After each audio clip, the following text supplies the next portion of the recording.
You're watching Ticket TV. Like, share, and subscribe on your way in.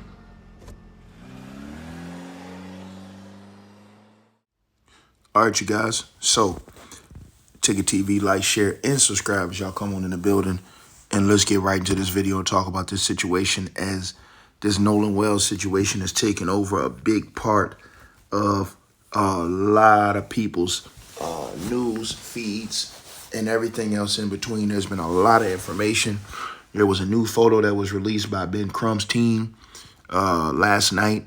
A lot of people coming with heavy speculation over that new photo, which may have suggested that Nolan Wells was alive after the time that the friends said that they last seen him or whatever. But now we get to this.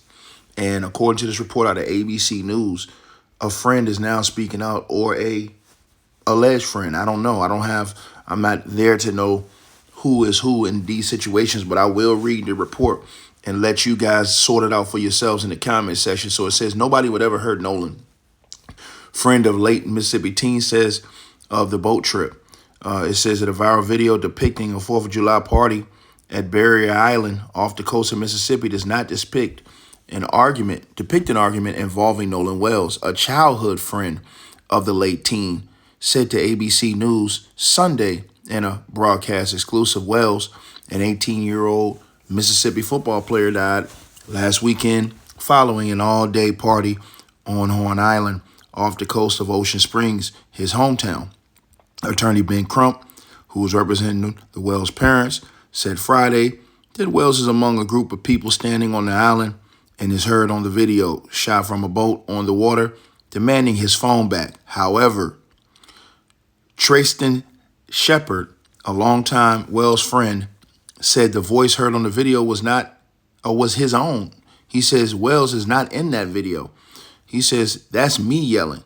He says there was no talk about a phone in that video, but instead he said he was telling both friend Javon Williams and a family member who were both restraining him to let him off the boat so he could continue to fight.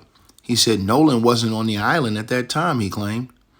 Shepard said the altercation was between him and another man, a stranger, who allegedly started a fight with him.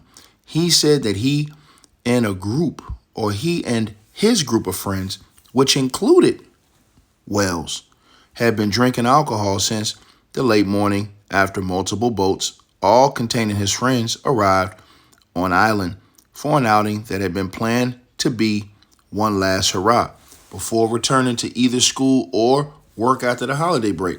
Now, about 300 people, many of them former high school classmates, were concentrated on their portion of the island. Later in the day, after being told the boat needed to return to shore due to an electrical issue, Wells said he wanted to stay behind because he met a girl and would return on another friend's boat, Shepard said. Wells' body was recovered on Monday in the water off the island shore. Jackson County Sheriff John Ledbetter told ABC News he suspects Wells drowned but is still investigating.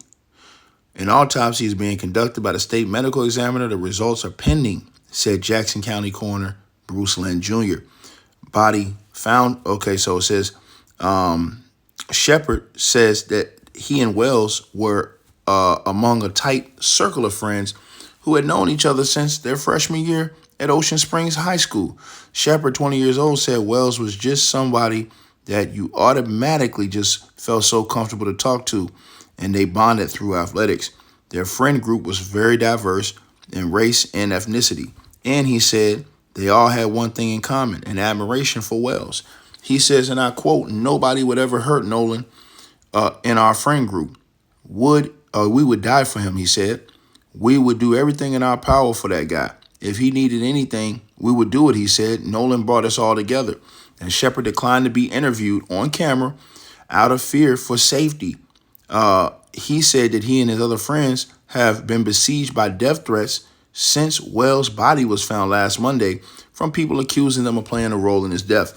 He said he wanted to speak publicly because he wanted to set the record straight due to what he said was misinformation and speculation swirling online. Ben Crump told Good Morning America Thursday that a key piece of evidence was Wells' phone, which he said was retrieved from his friend, something he said was suspicious. Shepard said it was very common for everyone to leave their phones in the boats. He said few videos or photos existed from that day because everybody was in the water and not on their phones. He says all of our friends are out there. Who are we communicating with? And we're in salt water. We're not in fresh water, he said. Wells, he said, placed his phone in a boat of one of the friends. When Nolan got in the water, he put his phone, on the boat dash, also with probably 15 other phones. Shepard's uncle, who asked not to be named and was piloting one of the boats that day, said it's normal for people in boating community to ignore their phones while out in the water. That's not uncommon. He says, I've gotten home and had phones on my deck, and I didn't even know whose they were. They come and get their phones later. Out there, they can give a care less about their phone. They get up in a boat, take a picture, set it down, get back in the water, he said. The parents, right, of Wells called for this investigation. Now, says Ledbetter told ABC News that Ben Crump has not yet turned over Wells' phone to investigators. Crump said on Friday that the family planned to turn over the phone after they concluded their own independent investigation. Shepard also said that the photo that Crump shared on his Instagram, which supposedly shows Wells at a pool party, was not from July the 5th, as the caption claims.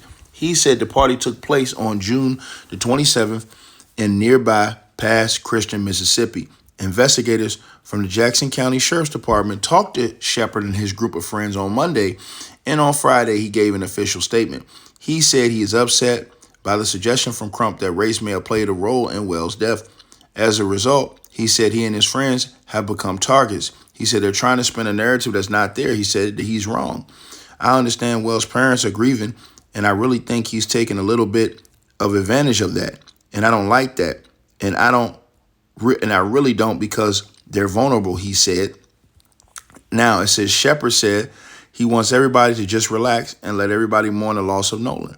And let us remember him as a sweet guy he was, and not something we're scared of because of the trauma we had. He said if Ben Crump is doing his own investigation, let him do it. And then let the sheriff's office conclude with their investigation and figure out what the facts are on their end. Let us all just know the truth instead of jumping on to conclusions about things. We all cared and loved Nolan, and nobody wanted to see Nolan die. Nobody wanted his life taken so short, he said. He had everything going for him. Now, there's a lot of discrepancies in this story.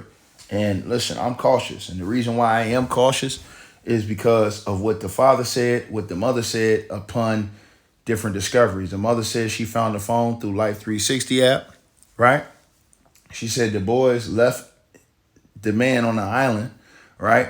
But the man said he was going to, the young man said he was going to stay with the girl. The girl says, nah, he said he was going back with the boys. That's a discrepancy. I understand that completely from the parents' side. Also, the discrepancies of just different things with the photos that we've seen put out here. Also, the situation where the father noted how he went to go find the keys. And that whole situation with the keys at the house where he said that he asked a dude and then he felt like he couldn't trust him after that. So I understand the parents are grieving, they're mourning, they want justice, man. They want to find out exactly what happened. And if it was an accident, the parents, I don't think they'll come out here and deny if it's an accident or if it wasn't. They just want to know the truth about what happened, which is what I think is fair. And in my opinion, for the police department to instantly come out and say, nah, it's just a drunk. Nah, man, come on, bro. Y'all, they ain't even do it. Bro, that shit ain't even past one day. At least do a thorough investigation, because I agree with what, Ben Crump said. And them said, if it was 3 black dudes and a white dude, bro, we'd have a thorough investigation. It wouldn't be no question before they came back to the parents talking about, it was just a drowning. Right? These are facts. So it could come back and be that. I'm not saying that. I'm just saying that the parents deserve to have a thorough, true, real investigation to find out what happened to their son. And anybody who doesn't think that, something's wrong with you. Period. Like, share, subscribe. Hope you guys enjoyed the video. Make sure y'all click those links below. Subscribe to the podcast show. You can donate support to the channel, Cash App, PayPal, or buy that weight loss formula. All the links are below. Peace.